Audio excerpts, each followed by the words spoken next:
Shalom. Apa kabar saudaraku? Sudahkah saudaraku sudah berdoa kepada Tuhan hari ini?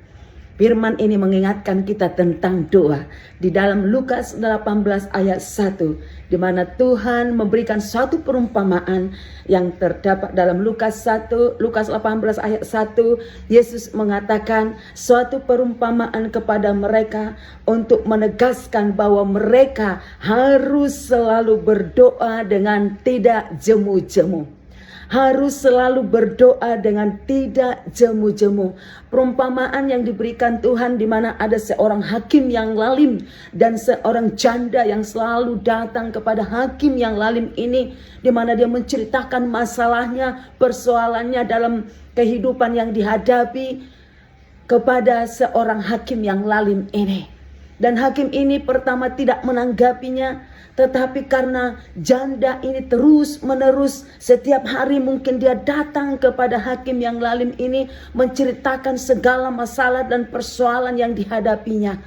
Akhirnya hakim yang lalim ini, lalim artinya adalah hakim yang kasar, hakim yang jahat.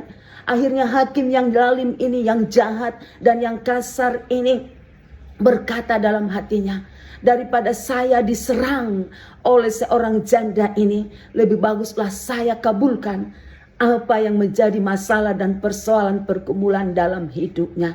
Makanya Tuhan menegaskan kita di dalam Lukas 18 ayat 1 ini dikatakan berdoa dengan tidak jemu-jemu. Mari saudaraku, apapun masalahmu, persoalan pergumulanmu, datang kepada Tuhan. Ungkapkan isi hatimu kepada Tuhan. Karena dia adalah sandaran kita. Dia adalah tempat kita mengadu, tempat kita memohon, meminta pertolongan hanya kepada Tuhan Yesus Kristus. Jangan engkau bersandar kepada kekuatanmu sendiri, kepada kemampuan dan kekayaanmu. Jangan engkau bersandar kepada manusia, karena firman Tuhan berkata, terkutuklah orang yang bersandar kepada manusia, tetapi diberkatilah orang yang menaruh harapannya kepada Yesus Kristus. Makanya taruhlah seluruh pengharapanmu, taruhlah seluruh masalahmu, persoalanmu kepada Tuhan lewat doa-doa yang akan kita naikkan.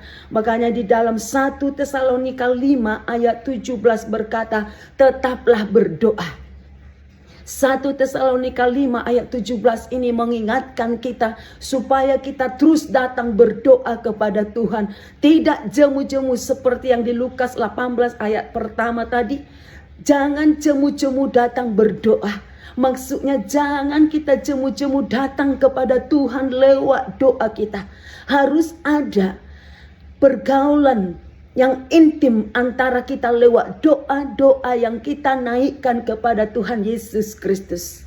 Karena apa? Lewat doa-doa itu ada rasa sukacita, ada rasa damai sejahtera yang kita alami selesai kita berdoa. Walaupun masalah kita, walaupun persoalan kita masih ada, tetapi di saat kita datang kepada Tuhan dengan tulus hati, dengan kerendahan hati kita, dengan kerinduan kita, maka kita akan merasakan jamahan damai sejahtera di hati kita, sukacita kita alami di saat kita berdoa datang kepada Tuhan. Tidak ada yang sia-sia kalau kita datang kepada Tuhan. Makanya di dalam firman Tuhan Matius 6 ayat 6 ini sudah sering kita dengar. Jika engkau berdoa, masuklah ke dalam kamarmu, tutuplah pintunya dan berdoalah kepada Bapamu yang ada di tempat yang tersembunyi.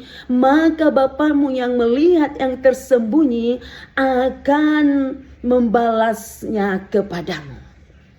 Masuklah engkau ke kamarmu, tutuplah pintunya supaya kita dapat fokus berdoa, kita dapat curhat kepada Tuhan, kita dapat berkomunikasi kepada Tuhan dengan bebas, tidak ada yang mengganggu, tidak dilihat orang. Jangan seperti orang Farisi supaya mereka dipuji, mereka berdoa di pasar-pasar, di tikungan jalan. Tetapi firman Matius 6 ayat 6 berkata supaya kita masuk ke dalam kamar dan tutuplah pintunya supaya Bapa kita yang tersembunyi melihat apa yang tersembunyi dan dia akan membalaskannya kepada kita. Oleh karena itu, jangan kamu jemu-jemu datang berdoa kepada Tuhan. Rasakan kuasa Tuhan lewat doamu. Bahkan dikatakan di sini di Yakobus 5 ayat 16b berkata, doa orang benar bila yakin didoakan sangat besar kuasanya. Doa orang yang benar bila dengan yakin didoakan sangat besar kuasanya. Makanya doa orang yang benar dan kita dengan kepercayaan yang penuh, dengan keyakinan yang penuh kita datang berdoa kepada Tuhan, maka itu sangat besar kuasanya. Doa kita itu akan berdampak kepada kita, akan berdampak kepada keluarga kita, berdampak kepada suami, istri, anak-anak kita. Itulah doa orang yang benar. Bahkan berdampak kepada siapa yang kita doakan. Walaupun seperti saya ini berdoa dari tanah Papua, dia akan berdampak ke Medan sana. Karena kuasa Tuhan tidak pernah dibatasi oleh ruang dan waktu. Maka doa orang yang benar bila dengan yakin didoakan, maka sangat besar kuasanya. Praktekkan itu dalam kehidupanmu saudaraku. Doa orang benar, maka hiduplah kita di dalam kebenaran firman Allah. Dan kita yakin dan percaya doa kita itu menjadi sungguh sangat berdampak bagi sesama kita manusia. Doa yang benar itu dilakukan dengan hati yang tulus, dengan iman, dengan kerendahan hati kepada Bapa di surga. Dan doa itu harus sesuai dengan kehendaknya. Berdoalah setiap waktu di dalam roh dan kebenaran.